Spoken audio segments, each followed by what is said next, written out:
T20 world cup से पहले जब स्क्वाड का अनाउंसमेंट हुआ था तो सबको ये वाइब आ गई थी कि यार ये टीम जो है ये बवाल है, लेकिन इतनी बवाल है ये न्यूजीलैंड सीरीज से हमने देख लिया। इंडिया ने न्यूजीलैंड को आखिरी मैच में 46 रनों से हराया। सारे एक्सपेरिमेंट्स करने के बाद भी इंडिया ये सीरीज 4-1 से जीत जाती है और आखिरी मैच 271 बनाकर जीत जाती है। मैंने पहले भी आपसे कहा था कि इंडिया की टीम जो है वो आईपीएल के सारे जैसी है, बस हमारी गेंदबाजी थोड़ी ज्यादा बेहतर है जो हमें मैच जिताने का दमखम रखती है। हालांकि न्यूजीलैंड ने अच्छा खेला, 19 ओवर 4 गेंद में 225 में थोड़े कम हो सकते थे, लेकिन इंडिया ने बताया कि अगर किसी एक का दिन खराब है तो दूसरा कवर कर सकता है। पूरा वर्ल्ड कप को लेकर तस्वीर साफ हो गई है। यही टीम रहेगी, बस इस टीम से संजू सैमसन बाहर जाएंगे, तिलक वर्मा अंदर आएंगे और मुझे लगता है पहली 11 जो है वो यही 11 रहने वाली है जो आज हमने मैच देखा है। ये एक्साइटिंग है कि आप ईशान किशन से डरेंगे या अभिषेक शर्मा से, आप तिलक पर ज्यादा भरोसा करेंगे या फिर सूर्य कुमार यादव पर, मिड ओवर्स में आप हार्दिक पांड्या से खौफ खाएंगे या फिर रिंकू सिंह से, और क्या शिवम दुबे के हथियार से आप बच पाएंगे। इन सब के बाद अक्सर से निपटना क्या संभव होगा। गेंदबाजी में भी कहानी वही है कि वरुण नहीं चलेंगे तो अक्सर चल जाएंगे, अक्सर नहीं चलेंगे तो फिर बुमराह चल जाएंगे, बुमराह नहीं चलेंगे तो अर्शदीप चल जाएंगे, हार्दिक तो चलते ही रहते हैं बैटिंग बॉलिंग कहीं पर। ओवरऑल ये परफेक्ट 11 है और ये एक ऐतिहासिक लम्हा है इंडिया के वर्ल्ड कप जीतने का। मुझे लगता है कि इंडिया वर्ल्ड कप अगर किस्मत और टॉस साथ रहता है तो आसानी से जीत सकती है। फिलहाल वर्ल्ड क्रिकेट में जितनी भी टीम है मुझे नहीं लगता कि इंडिया के आसपास भी कोई टीम है और ये इस टीम के लिए कॉम्प्लीमेंट है। ये वो टीम है जो आपको हर दूसरे दिन 200-250 की ताकत दिखाएगी। ये वो टीम है जो आपको बताएगी कि अगर 2-3 विकेट गिर भी गए तो भी हम मैच में हैं, हम आपको मारेंगे, हम स्लो नहीं खेलेंगे। हमारे यहाँ पर जिसका लोवेस्ट स्ट्राइक रेट होगा वो 150-200 होगा और ये सब कुछ हुआ है कुछ 1-2 चेंजेस से, ईशान किशन की चेंज से। ईशान किशन इस सीरीज में देखिए 4 मैच 215 रन, 213 का strike rate. I mean what a player यार, 16 छक्के मारे उस सीरीज में उन्होंने। आज के इस मैच में 36 से 40 छक्के पड़े, जो बता रहा है कि यार इंडिया कितनी खतरनाक है। अब अभिषेक शर्मा के छक्के देखो, हार्दिक के छक्के देखो, पिछले मैच में शिवम दुबे के देखो, उससे पहले मैच में रिंकू सिंह को देखो, ईशान किशन को देखो। ईशान किशन की तो जितनी तारीफ की जाए वो कम है। हालांकि ईशान ने विकेट कीपिंग बहुत खराब की है, थोड़ा सा कंसर्न है, बट आई एम श्योर कि यहाँ से काफ़ी समय मिलेगा प्रैक्टिस का और वो अपनी कीपिंग पर काफ़ी काम कर सकते हैं। बैटिंग में तो कोई क्वेश्चन है ही नहीं, क्योंकि बैटिंग जो उन्होंने की है वो डरावनी है, खौफ पैदा करने वाली है। आज के मैच में देखिए 16 बॉल 18 रन और उसके बाद 27 बॉल 85 रन। आई मीन कैसे मारा मुझे नहीं पता, लेकिन बहुत मारा भाई, बहुत मारा, मार मार के धुआं उड़ा दिया, गर्दा गर्दा कर दिया, ये कहानी रही। और ईशान ने बीते कुछ समय से ये किया है, बूची बाबू में किया था, दिलीप ट्रॉफी में किया था, रणजी में किया था, विजय हजारे में, आईपीएल में, सैयद मुश्ताक अली में। So I am very happy for India कि इंडिया ने ये बनाया। अब हम 260-270 के यूज टू हो रहे हैं। जैसे आज 271 रन बने तो मैं बहुत शॉक नहीं था, मुझे लगा ये 250 हो सकता था, 300 भी हो सकता था। इंडिया का ये हाईएस्ट स्कोर है T20 क्रिकेट की अगर बात की जाए और न्यूजीलैंड के सामने एक्चुअली हाईएस्ट है 271 रन। इनफैक्ट किसी भी टीम का न्यूजीलैंड के सामने हाईएस्ट है। इससे पहले ऑस्ट्रेलिया का था 245 रन। T20 सेंचुरीज में भी आज रिकॉर्ड बना यहां पर। हालांकि न्यूजीलैंड की बात अगर की जाए तो न्यूजीलैंड ने भी आज अच्छी बल्लेबाजी की। मतलब एक पल को लग रहा था जब फिन एलन खेल रहे थे कि शायद ये मैच, लेकिन आपको पता होता है कि जब स्कोर बोर्ड पर बहुत ज्यादा रन टिके हों तो 2 विकेट गिरने से कहानी बदल जाती है। और आज मेरे लिए इस मैच में 2 खिलाड़ी थे जो मैन ऑफ द मैच हो सकते थे। One was of course Ishan Kishan.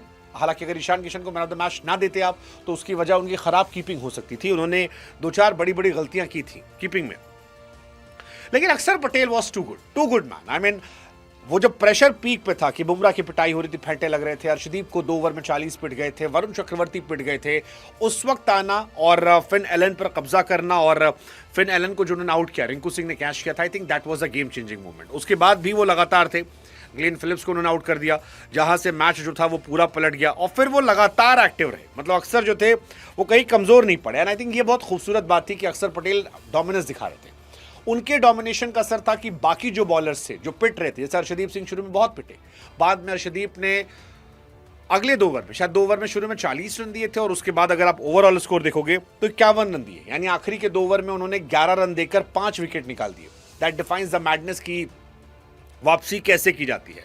Hardik Pandya उनसे और ओवर कराया जा सकता था, नहीं कराया गया, क्यों नहीं कराया गया मुझे नहीं पता, लेकिन ये मैच उनका था। बैटिंग उन्होंने ज़बरदस्त की थी, बैट से बताया और ये बताया कि वो दुनिया के एक्चुअली में सबसे प्रीमियम ऑलराउंडर क्यों है। मतलब आज के टाइम में कोई भी गेंदबाज या बल्लेबाज जो ऑलराउंडर है, चाहे वो स्पिन डिपार्टमेंट से हो या फास्ट डिपार्टमेंट से, there is no one close to Hardik Pandya. Hardik Pandya जब बैटिंग करते हैं तो उनमें प्रॉपर क्लास है। वो दुनिया के घातक बल्लेबाजों से ज़्यादा घातक है और जब वो गेंदबाजी करते हैं तो वो बहुत घातक गेंदबाज है। आज के मैच में 17 गेंद पे 42 run, that was Hardik Pandya for you and I think वो बहुत कमाल था जो देखने को मिल रहा था। इस मैच में अगर थोड़ी डिसअपॉइंटमेंट थी मुझे तो दो चीज़ों की डिसअपॉइंटमेंट थी। एक of course Sanju Samson, what a waste of talent. पिछली बार भी उन्होंने वर्ल्ड कप से पहले अपने आप को ख़राब किया था और पूरा वर्ल्ड कप डगआउट से देखा। And I am sorry to say इस बार भी संजू सैमसन को बाहर बैठ के वर्ल्ड कप देखना पड़ेगा क्योंकि ईशान किशन ने हक से वो मौका उनसे छीन लिया है। आई think it's end of Sanju Samson. मुझे लगता है शायद अगले कुछ सालों के लिए एंड, या हो सकता है करियर में भी T20 में उनका एंड, पता नहीं, आई डोंट नो। मतलब इट्स वेरी डिसअपॉइंटिंग। अब किस्मत उनको चमका सकती हो कि ईशान किशन यहाँ खेलेंगे और उसके बाद वो बाहर हो जाएंगे। Sanju Samson, there are many new guys who are waiting for their opportunities और संजू सैमसन को जब भी मिला, अब या तो वो एक्स्ट्रा ऑर्डिनरी IPL खेल दे, 700-800-900 रन मार दें कि उनको ईशान के बैकअप के तौर पर ले आया जाए। अगले कुछ समय के लिए ईशान किशन हैं, then there are many other players. So world cup तक तो ईशान किशन अगर चोटिल नहीं होते, जो ना हो भगवान करे, क्योंकि जिस फॉर्म में वो हैं, तब तक तो I don't think Sanju Samson में कोई चांसेस बनते हैं और इसके लिए कोई और जिम्मेदार नहीं है, वो खुद जिम्मेदार है। जसप्रीत बुमराह की बड़ी पिटाई हुई है, थोड़ा सा डिसअपॉइंटमेंट था। 4 ओवर 58 रन, शुरू में भी पिटे, बाद में पिटे, क्यों पिटे इतना पता नहीं, but I think that was quite disappointing क्योंकि you expect from someone like Bumrah कि 1 ओवर गंदा गया, 2 ओवर गंदा गया, तीसरा गंदा गया, चौथा तो कवर कर लेंगे। लेकिन बुमराह जैसे बॉलर का 15 के एवरेज से इकॉनमी से पिटना, आई think that is too much, जो नुकसानदायक था। जैसे अर्शदीप ने कमबैक कर लिया था, हार्दिक वॉज फैंटास्टिक। वरुण चक्रवर्ती पहले 2 ओवर महंगे थे, 2 ओवर में शायद 30 रन दिए थे, आखिरी के 2 ओवर में सिर्फ 6 रन दिए और 1 विकेट निकाला, उसमें से भी 1 चौका शायद फालतू चला गया था, तो उनका भी कमबैक सेकेंड हाफ में हो गया था। अक्षर पटेल वॉज क्लास से पार्ट, जितनी तारीफ की जाए उतना कम है। अभिषेक और रिंकू से एक्सपेरिमेंट कराया गया, वो भी ठीक था, तो ओवरऑल की कहानी अच्छी थी।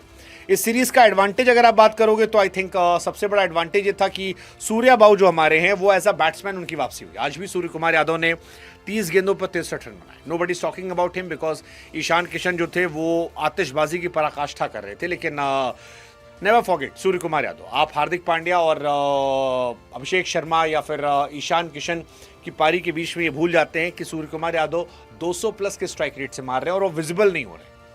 और ये बताने के लिए काफ़ी कि इंडिया की बैटिंग लाइनअप जो है उसकी डेप्थ कितनी ज़्यादा है। सूर्या इस सीरीज़ में लगातार अच्छा कर रहे हैं, कैप्टन के तौर पर वो तो बचपन से अच्छा कर रहे थे। ऑस्ट्रेलिया को 4-1 से हराना हो, साउथ अफ्रीका को हराना हो, श्रीलंका को हराना हो, इंग्लैंड को हराना हो, एशिया कप जीतना हो, फिर न्यूजीलैंड को 4-1 से हराना हो। So he is class apart. Captain के तौर पर इस सीरीज़ में रन बनाने की बात की जाए तो सूर्य कुमार यादव ने इंडिया के जितने भी कैप्टन हैं उनमें सबसे ज़्यादा रन बना लिए हैं T20 सीरीज़ में, and I think that's a great sign. मैंने पहले भी कहा था जब पहले सूर्या फ्लॉप हो रहे थे कि फॉर्म इज टेम्परेरी, क्लासेस पर बनाएगा। आप सूर्या और शुभमन में अंतर जो मैंने बताया था वो यही था कि शुभमन गिल ने प्रूफ नहीं किया, सूर्या ने प्रूफ कर रखा है अपने आप को लंबे समय तक, और वो बताया उन्होंने। 242 रन उन्होंने बनाए इस सीरीज़ में, जो विराट कोहली के 2021 के रिकॉर्ड को तोड़ रहे हैं। विराट कोहली ने 231 रन बनाए थे, इससे पहले विराट कोहली के 181 रन थे, बट उन रिकॉर्ड को तोड़कर आज सबसे बड़ा रिकॉर्ड जो है वो सूर्य कुमार यादव ने बनाया, and that is absolute madness from Surya Kumar Yadav.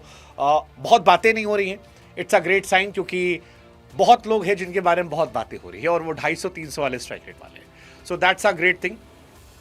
हार्दिक पांड्या का भी आज जिक्र हो रहा है। हार्दिक पांड्या ने भी बहुत सारे स्टार्ट्स जो है वो तोड़े हैं, बहुत सारे स्टार्ट्स आगे पीछे किए हैं। अर्शदीप अगेन, अर्शदीप ने आज कहा पोस्ट मैच की यार मेरी थोड़ी हालत टाइट थी, परेशान था, फिर मैंने बैक किया, 2 ओवर 40 रन और फिर 4 विकेट 11 रन देकर। आई think that's madness.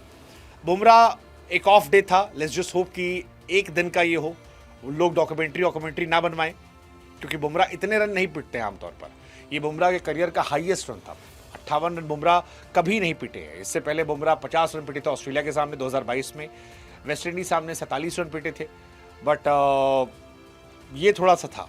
Arshdeep Singh ने एक रिकॉर्ड बनाया, फाइफर लेने वाले वो गेंदबाज बन गए। एक बार फाइफर उन्होंने ली है इंडिया के लिए T20 में, फाइफर दीपक चहर ने ली है, एक बार चहल ने ली थी, 2 बार कुलदीप, 2 बार भुवनेश्वर और 2 बार वरुण चक्रवर्ती ने। इसीलिए शायद अर्शदीप ने जब लास्ट कैच पकड़ा था रिंकू सिंह की बॉल पे, तो वो गेंद जो है उसको उठा के जेब में रख लिया था, क्योंकि 5 विकेट उन्होंने निकाले थे। And I think it's a great sign. So let's just hope कि बुमराह कम बैक करे। इंडियन बॉलिंग जो है, मुझे कोई डाउट नहीं है, इंडिया की बॉलिंग पर कोई डाउट नहीं है। They are very good player, great bowlers. It was just a bad day, it was just a bad day for Bumrah, but overall great great great preparation. Let's just hope कि India अच्छा करे, ज़बरदस्त करे, और ये world cup जो आ रहा है ये हमारे नाम हो जाए। T20 में रिकॉर्ड जो हैं वो भी बहुत सारे रिकॉर्ड बने। जैसे आज अगर हम रिकॉर्ड्स की बात करें, कुछ रिकॉर्ड्स जो हमने देखे आज, वो निकल कर आ रहे थे इंडिया के 4-5 जो बड़े रिकॉर्ड थे। सबसे आज छक्के की, एक मैच में इंडिया ने 41 छक्के मारे थे। इंडिया ने आज मारे 36 छक्के, जो टेस्ट प्लेइंग नेशंस में सबसे ज़्यादा है। मतलब ये बड़ी बात है। वेस्ट इंडीज़ के नाम रिकॉर्ड था 35 छक्कों का साउथ अफ्रीका के सामने, वो रिकॉर्ड आज तोड़ दिया गया है। तो एक मैच में जो सबसे ज़्यादा रन बने हो T20 में, वो भी आज बना सेकेंड नंबर पर, 496 रन बने। और सबसे महंगा फाइफर का रिकॉर्ड जो था वो अर्शदीप के नाम गया, 5 विकेट 51 रन देके। ये 3-4 रिकॉर्ड जो हैं आज बड़े बड़े यहाँ पर बने। तो ये सारी कहानियाँ जो हैं ये ओवरऑल आई हैं। एक रिकॉर्ड हार्दिक पांड्या ने बनाया कि डेथ ओवर में सबसे ज़्यादा रन स्ट्राइक रेट के साथ। तो हार्दिक पांड्या का 1030 रन हो गया है 186 के स्ट्राइक रेट से। धोनी, विराट कोहली इन सब से बहुत आगे निकल गए हैं, वो सूर्य कुमार यादव इन सब से बहुत आगे निकल गए हैं। So again a great record. Overall 10 out of 10 India की प्रिपरेशन। इस सीरीज में अगर ओवरऑल डिसअपॉइंटमेंट देखोगे आप, सिर्फ एक है, दैट इज संजू सैमसन। सिर्फ एक डिसअपॉइंटमेंट है, और वो अपने कसूरवार खुद हैं, अपने गुनहगार खुद हैं। उनकी शिकायत उनसे होनी चाहिए, और वो किसी और से शिकायत नहीं कर सकते हैं, क्योंकि उन्होंने कुछ ऐसा किया नहीं, कुछ भी नहीं किया। और वो इतने साल से क्रिकेट खेल रहे हैं कि प्रेशर वेशर की बात अब समझ में आती नहीं है। उन्हें बहुत मौके मिले, 15-16 match, it's more than enough, more than enough. तो मैं उनको, वो अपने कर्म खुद झेले, उससे कोई कुछ कह नहीं सकता। न्यूजीलैंड इस सीरीज से बहुत कुछ सीख के जाएगी। उनके गेंदबाज कई सारे अच्छे थे, कई सारे पिटे थे, but I think Matt Henry और फर्ग्यूसन अगर एक साथ गेंदबाजी करेंगे तो शायद ये बॉलिंग लाइनअप बेहतर नजर आएगी। आज उन्होंने जैकब डफी के साथ किया था जो पिटे, हेनरी होते थोड़ा कम पिटते। उनके लिए टेंशन ईच सोडी है, उनके लिए टेंशन सैंटनर है, 4 ओवर में 60 रन कूटे गए। तो ये सारी कहानी उनकी रही है। बट उधर से फिन एलन ने बैटिंग करके दिखाया कि वो टीम सॉलिड है। इंडिया एक्स्ट्राऑर्डिनरी है, इसलिए शायद वो फंस गए थे। So overall great match. Let's just hope, let's just finger cross कि हमारी जो प्लेइंग 11 है ये आगे इम्पैक्टफुल हो। मुझे लगता है प्लेइंग 11 शायद कुलदीप भी बाहर बैठेंगे, मुझे लगता है रवि बिश्नोई बाहर बैठेंगे। अगर वॉशिंगटन सुंदर आ गए तो थोड़ा देख सकते हैं हम चेंजेस, अदरवाइज यही आपकी 11 है, ये आपकी 11 है जो आगे आने वाले मैचेस में खेलने वाली है। हो सकता है बच्चों की टीम के सामने हर्षित राणा 1-2 मैच में अंदर आ जाएं, बट बड़ी टीमों के सामने मुझे लगता है ये परफेक्ट 11 है जिसके साथ इंडिया जाएगी, और शायद सूर्य कुमार यादव वर्ल्ड कप उठाएं। मैं पॉजिटिव हूं, आप बता दो।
Hey,